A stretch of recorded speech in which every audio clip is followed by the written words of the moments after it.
அனைவருக்கும் வணக்கம். நம்ம சிம்பிளான முறையில் வெஜிடபிள்ஸ் எல்லாம் வாங்க பார்க்கலாம். எண்ணெய் ஊற்றிக்கலாம். தேவையான அளவுக்கு எண்ணெய் ஊற்றிக்கலாம். எண்ணெய் கொஞ்சம் பட்டை லவங்கலாம் போட்டுக்கலாம்.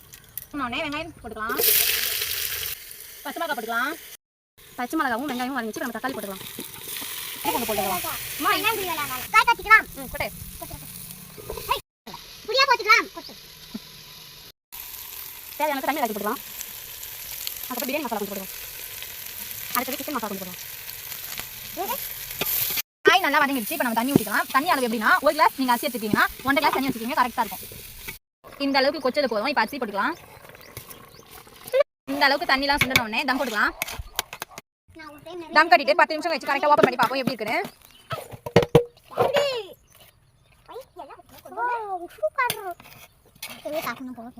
சாப்பாடு ரெடி ஆச்சு. வாங்க சாப்பாடு சூப்பரா இருக்கு. நீங்க ட்ரை பண்ணி பாருங்க. இந்த வீடியோ பிடிச்சிருந்தா லைக் பண்ணுங்க, ஷேர் பண்ணுங்க, சப்ஸ்கிரைப் பண்ணுங்க.